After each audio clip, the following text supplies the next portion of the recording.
Doutor Júlio, o que o senhor tem a dizer a respeito desse furto que aconteceu recentemente na usina Santa Maria? Este furto chegou ao nosso conhecimento na quarta-feira passada, onde foi relatada a subtração de algumas peças produzidas em bronze, que são válvulas utilizadas na produção do álcool, né?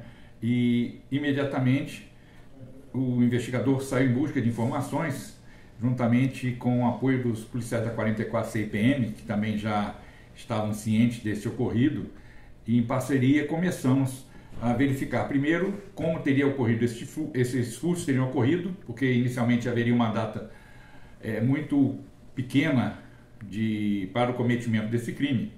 Tivemos diligências ao interior da usina, visualizando possíveis passagens por onde esse material teria sido levado, e já adiantando também o agendamento de oitiva de vários funcionários do setor onde esses materiais estavam. Então foi feito esse trabalho de visualização do local, possíveis saídas utilizadas para a subtração desse material e oitiva dos funcionários do setor onde o material estava. Esse autor desse furto, qual era a relação dele com a usina Santa Maria? Ele era funcionário? Era terceirizado?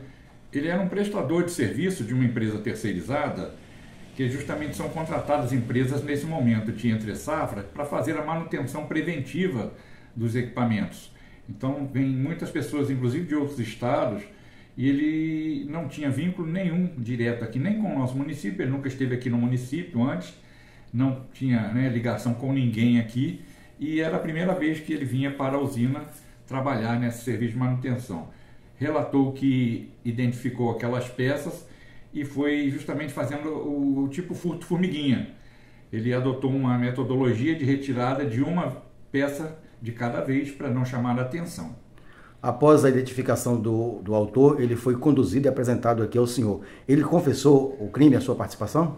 Sim, ele confessou o crime, espontaneamente, e aí destacando que houve uma pressão muito grande na investigação, quando foram realizadas dezenas de oitivas já na sexta-feira, no interior da usina. Eu solicitei uma sala para que pudesse facilitar no trabalho da oitiva destas pessoas. Foi disponibilizado como se um sistema de denúncia, onde após cada oitiva a pessoa recebia um papel e tinha uma caixa para depositar aquela informação, que se ele tivesse algum suspeito, ou tivesse cogitado, ouvido o nome de alguém envolvido no furto, ele anotaria e poderia jogar. Dentre essas pessoas ouvidas, estava efetivamente a pessoa que havia cometido esses furtos. E talvez até por conta desse outro método de apuração, que não é uma denúncia anônima, ele tenha pressentido que poderia ter sido denunciado e já no dia seguinte também não foi trabalhar. E aí a equipe, tanto daqui quanto da PM, que estávamos ali sempre trocando informações, fazendo as diligências conjuntos, e a PM fazia, porque além de identificar a autoria, era necessário identificar quem comprou esse material e para onde esse material foi encaminhado. Então era um trabalho dividido em 3 fases: quem furtou, quem comprou e para onde foi. E esse trabalho foi muito incisivo na busca. Nós ficamos ali sem parar. Então foram essas diligências ininterruptas aí que possibilitaram essa pressão, a ponto de que no sábado ele fosse identificado e abordado já pela equipe da Polícia Militar e conduzido aqui para a unidade, onde ele foi interrogado aqui na minha presença. Eu compareci aqui para obter as informações do modus operandi, e ele espontaneamente relatou tudo, forneceu documentos comprovando para quem ele havia vendido, pois o pagamento havia sido feito em Pix. Então nós temos isso tudo bem demonstrado com relação à autoria do furto, com relação à receptação. O delegado da usina Santa Maria, ela tem um sistema de segurança bem rígido, principalmente na portaria. Como esse suspeito agia para tirar esse material dentro da usina? Ele se aproveitou de alguma falha por ele identificada, Inclusive já a própria direção da usina já sanou essa questão desse ponto vulnerável. Isso já não tem mais como acontecer da forma que acontecia. É claro que toda grande empresa possui pontos vulneráveis, tanto na entrada ou saída de algum material existem pontos, não existe a fiscalização perfeita. e ele reparou, notou uma falha que existia e utilizou deste ponto fraco para fazer essas subtrações. E como era a relação dele com o dono do ferro velho? De que maneira ele entregava esse material ao dono do ferro velho?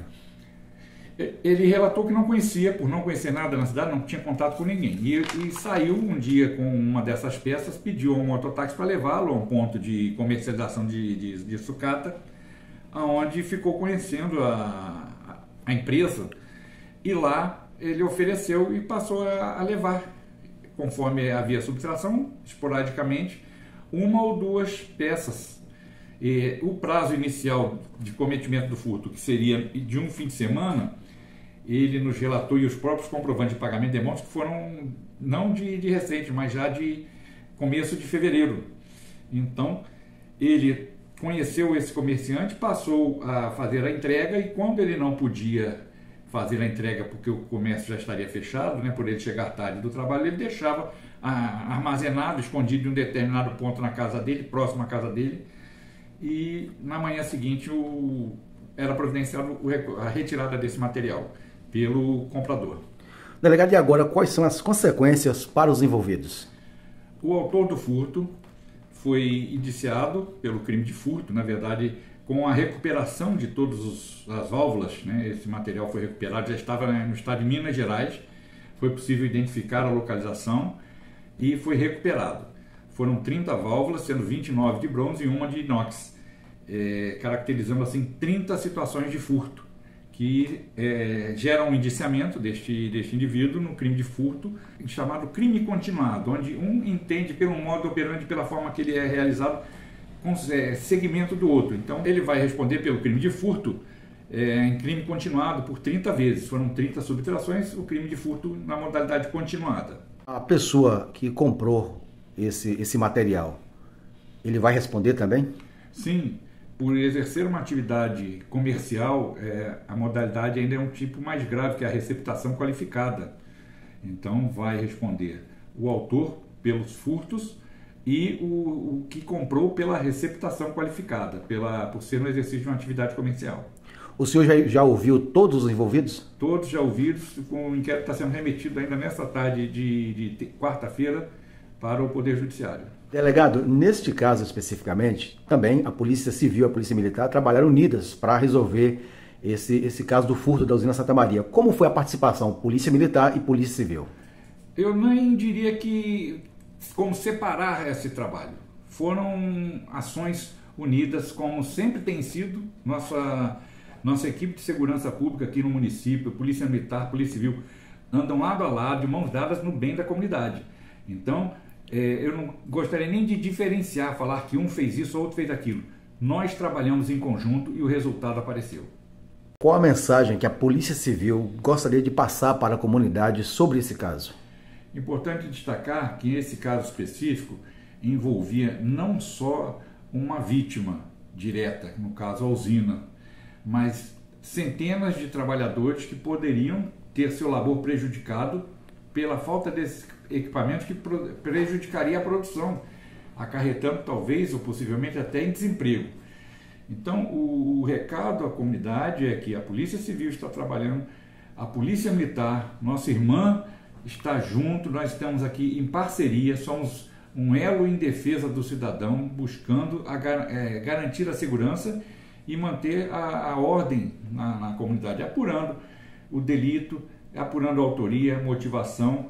O trabalho é único nas duas instituições com o objetivo de atender a comunidade.